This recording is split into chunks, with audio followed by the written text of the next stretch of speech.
Dear teacher, I know it doesn't always seem like it, but I really do want to listen and learn. It's just my brain is kind of different. So this is what I'd like you to know about me. I have to move, or I really can't pay attention. Even though I'm not looking at you, I can still listen to what you're saying. If you tell me, sit up straight, now I have to use all of my brain to do just that.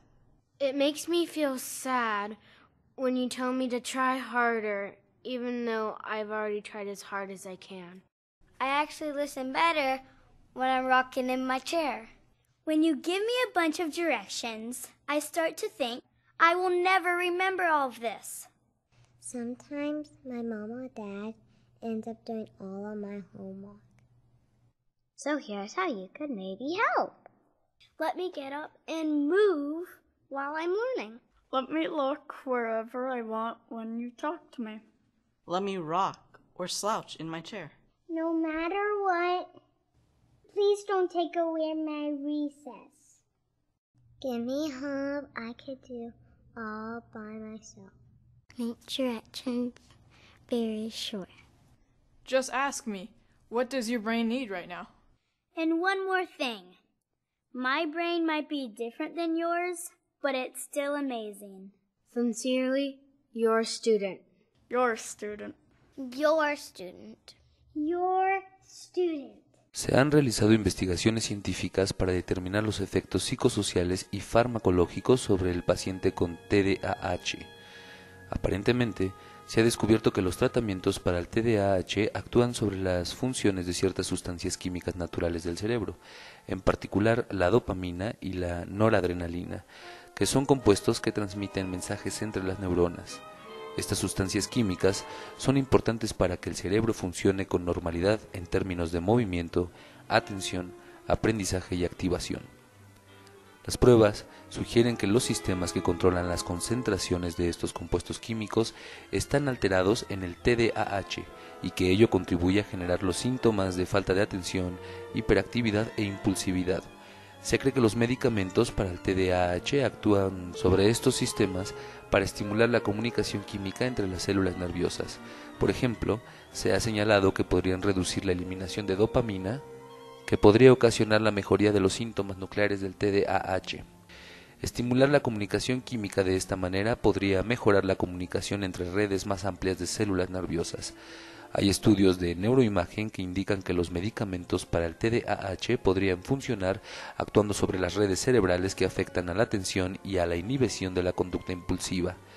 Junto con estos efectos, se ha observado que con el tiempo el uso de estimulantes también ayuda a normalizar el tamaño de estas estructuras cerebrales, que por lo general son más pequeñas en los niños con TDAH que en los niños que no padecen este trastorno. Estas estructuras intervienen en procesos como la memoria, la atención, el pensamiento y el lenguaje. También con los tratamientos psicosociales se ha observado muchos cambios cerebrales, estructurales y funcionales, aunque los datos disponibles son limitados. Como ocurre con muchos de estos medicamentos, los del TDAH pueden producir efectos secundarios. Como sabemos, la historia de la medicina es algo complicada. En ella encontramos curas que no funcionan hasta la retención de investigaciones que podrían salvar múltiples vidas. Los médicos tienen la difícil tarea de explicar cómo funcionan las enfermedades, lo que a veces llega a ser una carga muy difícil. Efectos secundarios. Como sabemos, la historia de la medicina es algo complicada. En ella encontramos curas que no funcionan hasta la retención de investigaciones que podrían salvar múltiples vidas. Los médicos tienen la difícil tarea de explicar cómo funcionan las enfermedades, lo que a veces llega a ser una carga muy difícil. Así que no nos sorprende que en varias ocasiones se diagnostique de manera errada alguna enfermedad, sobre todo las que atañen a un trastorno mental. Sin embargo, no creemos que algo tan delicado como esto pase muy seguido. Leon Heisenberg, famoso psiquiatra estadounidense, confesó 7 meses antes de morir que el trastorno de déficit de atención e hiperactividad TDAH, del cual él es el descubridor, era un ejemplo de enfermedad ficticia.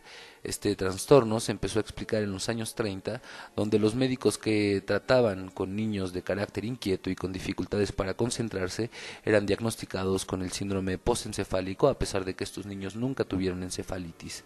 No sería hasta los años 60 que el Dr. Eisenberg volvió a hablar de este trastorno, y en el año de 1968 logró que la enfermedad fuera incluida en el Manual Diagnóstico y Estadístico de los Trastornos Mentales. Entre sus principales logros estuvo el de convencer a la gente de que el TDAH tiene causas genéticas, logrando que los padres aceptaran de manera natural el tratamiento que consiste en el consumo de varios medicamentos.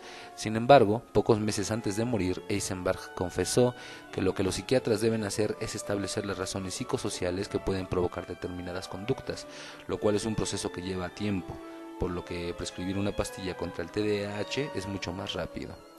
Ante estas revelaciones es necesario mencionar el estudio realizado por la psicóloga Lisa Cross, en el cual nos revela que de los 170 miembros del grupo que trabaja en el Manual de los Trastornos Mentales, el 56% tiene una o más relaciones financieras con empresas de la industria farmacéutica. En conclusión, tenemos por un lado interesantes investigaciones cerebrales y biológicas sobre el supuesto trastorno, y por otro lado las declaraciones de un psiquiatra que no ocultó su relación con las grandes farmacéuticas. ¿Quién hace entonces estas